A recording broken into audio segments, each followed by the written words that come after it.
নমঃ শিৱায়। সমূহ ভক্তগণলৈ মহাশিৱৰাত্ৰিৰ শুভেচ্ছা জ্ঞাপন কৰিছোঁ। আপোনালোকে যদি শিৱৰ নামত যিকোনো প্ৰকাৰে ভাঙৰ সেৱন কৰি আহিছে তেতিয়াহ'লে ভিডিঅ'টোৰ কথাখিনি সম্পূৰ্ণভাৱে শুনক। প্ৰত্যেক মাহৰে কৃষ্ণপক্ষৰ চতুৰ্দশীকে শিৱৰাত্ৰি বুলি কোৱা হয়। 12 মাহত 12টা শিৱৰাত্ৰিৰ ভিতৰত ফাগুন মাহৰ কৃষ্ণ চতুৰ্দশীকে মহাশিৱৰাত্ৰি বুলি কোৱা হৈছে। সমগ্ৰ ভাৰতবৰ্ষতে এই দিনটোত শিৱ পূজা কৰা হয়। শিৱ মহাপুৰাণ অনুসৰি এই দিনটোতে শিৱৰ অগ্নিলিংগৰ পৰা ব্ৰহ্মা আৰু বিষ্ণুৰ উৎপত্তি হৈছিল আৰু তেওঁলোকেই প্ৰথম শিৱ পূজা কৰিছিল। এই মহাশিৱৰাত্ৰিৰ পৰাই সৃষ্টিৰ নিৰ্মাণৰ কাম আৰম্ভ হৈছিল। এই দিনটোতে শিৱ আৰু পাৰ্বতীৰ বিবাহ হৈছিল। এই দিনটোত শিৱৰ ব্ৰত ৰাখিলে অশ্বমেধ যজ্ঞৰ নিচিনা ফলৰ প্ৰাপ্তি হয়। শিৱ মহাপুৰাণত শিৱই পাৰ্বতীক মহাশিৱৰাত্ৰিৰ বৰ্ণনা দি চিত্ৰভানু নামৰ এজন চিকাৰীৰ কাহিনী শুনায়। উৰেটো জীৱন পশু হত্যা কৰিও কেনেকৈ ভুলবশতঃ অজানিতে মহাশিৱৰাত্ৰিৰ দিনাখন শিৱ পূজন কৰি তেওঁ পাপমুক্ত হৈছিল। কাহিনীটো অলপ দীঘল, আপোনালোকে ইউটিউবত চাব পাৰে। আজি আমি সেই কাহিনীটোৰ বিৱৰণ নিদিওঁ কাৰণ আজি আমাৰ বিষয়টো অলপ গম্ভীৰ আৰু অতি গুৰুত্বপূৰ্ণ। বিষয়টো হ'ল শিৱই ভাং খায় নে নাখায়।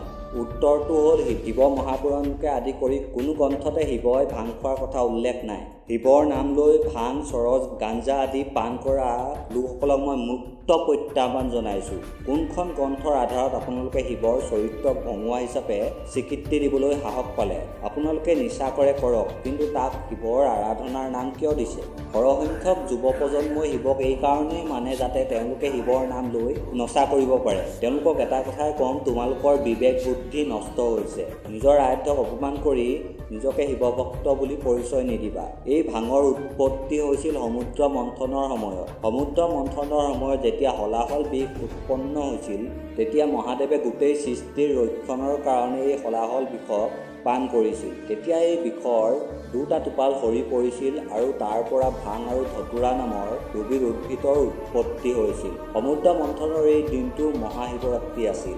এই হলাহল বিষ পান কৰাৰ ফলত শিৱৰ ডিঙি নীলা হৈ পৰিছিল আৰু তেতিয়াৰ পৰা তেওঁৰ নাম নীলকণ্ঠ হৈছিল। এই বিষৰ প্ৰভাৱত যেতিয়া শিৱৰ গলা জ্বলিবলৈ ধৰিলে তেতিয়া প্ৰথমে দেৱতাসকলে শিৱক ক্ষীৰসাগৰৰ দুগ্ধ অৰ্পণ কৰিলে। অমৃতৰূপী দুগ্ধক পান কৰিও বিষৰ প্ৰভাৱ কম নহ'ল। বিষেই বিষৰ উপচাৰ। শিৱই হলাহল বিষৰ পৰা উৎপন্ন হোৱা ভাঙৰ পাত কেইখিলামান মৰহি নিজৰ ডিঙিত লেপন কৰিলে। এনে কৰাত শিৱই ঠাণ্ডা অনুভৱ কৰিলে। বিষৰ প্ৰভাৱ কিছু কম হ'ল। বিষৰ প্ৰভাৱক কম কৰি বিজয় হোৱাৰ বাবে এই ভাং গছজোপাৰ নাম পৰিল বিজয়া। ইয়াৰ পাছত দেৱতাসকলৰ চিকিৎসক অশ্বিনী কুমাৰে ভাঙৰ পাত, অমিত, দুগ্ধ, বেলপাত আদিৰ দ্বাৰা এক ঔষধি তৈয়াৰ কৰি শিৱৰ গলত লগোৱাত বিষৰ প্ৰভাৱ যথেষ্টখিনি কম হৈ গ'ল। তেতিয়াৰ পৰা শিৱৰ লিংগত গাখীৰ আৰু বেলপাত আদি অৰ্পণ কৰা হয়। কোনো গ্ৰন্থতে শিৱই ভাং সেৱন কৰাৰ কথা উল্লেখ নাই। কৈলাশ পৰ্বতত ভাঙৰ গছ দেখি যক্ষ, দানৱ, অসুৰ আদি ভক্তগণে ইয়াক প্ৰসাদ বুলি গ্ৰহণ কৰিবলৈ ল'লে। শিৱই স্বয়ং কেতিয়াও ভাঙক সেৱন কৰা নাছিল। ভাং হ'ল এক প্ৰকাৰৰ ঔষধি, কিন্তু শিৱৰ নামৰ ইয়াৰ দুৰুপয়োগ কৰি থকা হৈছে। বৈজ্ঞানিকসকলৰ অনুসন্ধানত এইটো পোহৰলৈ আহিছে যে ভাঙৰ বহুতো ৰোগ প্ৰতিষেধক ক্ষমতা আছে। আপোনালোকে ভাং, মদ যি খাই থাকক, কিন্তু তাক শিৱৰ নাম নিদিব। শিৱ হৈছে মহাযোগী। শিৱই প্ৰথমে এই পৃথিৱীত পৰশুৰামক সমৰ কলাৰ জ্ঞান প্ৰদান কৰিছিল আৰু সমৰ কলাত সকলো প্ৰকাৰৰ নিচাযুক্ত দ্ৰব্য বৰ্জিত। শিৱই ভাং খোৱাৰ কথা কোনো গ্ৰন্থতে উল্লেখ নাই, কিন্তু শিৱই বিষ পান কৰাৰ কথা নিশ্চয়কৈ উল্লেখ আছে। আপোনাৰ যদি ইমানেই শিৱক অনুকৰণ কৰিবলৈ মন আছে তেন্তে ভাং পানৰ ঠাইত বিষ পান কৰক। আপোনাৰ নিচিনা মূৰ্খ শিৱভক্ত নহ'লেও হ'ব যি শিৱক অপমানিত কৰে। ইন্দ্ৰিয়ৰ অতীত যি সিয়ে হ'ল শিৱ। ইন্দ্ৰিয়ৰ ভোগৰ কাৰণে ভাং খোৱাৰ তেওঁৰ কোনো প্ৰয়োজন নাই। বিশুদ্ধ চেতনাকে শিৱ বোলে। আপুনি এই শিৱক ভাং খাই চেতনাহীন হৈ থাকে বুলি কৈছে। বিশুদ্ধ চেতনাৰ অৰ্থ হ'ল যে তেওঁৰ চেতনা কোনো বস্তুতে আসক্ত নহয়। শিৱ হ'ল বৈৰাগী, অৰ্থাৎ কোনো ৰাগিয়াল বস্তুৰ প্ৰতি তেওঁৰ মোহ নাই। তেনেস্থলত শিৱক ভঙুৱা বুলি কোৱাটো লজ্জাজনক। আপোনালোকে শিৱত্ব কি বুজি পোৱাই নাই। সত্যম শিৱম সুন্দৰম। শিৱ হ'ল অনাদি অনন্ত।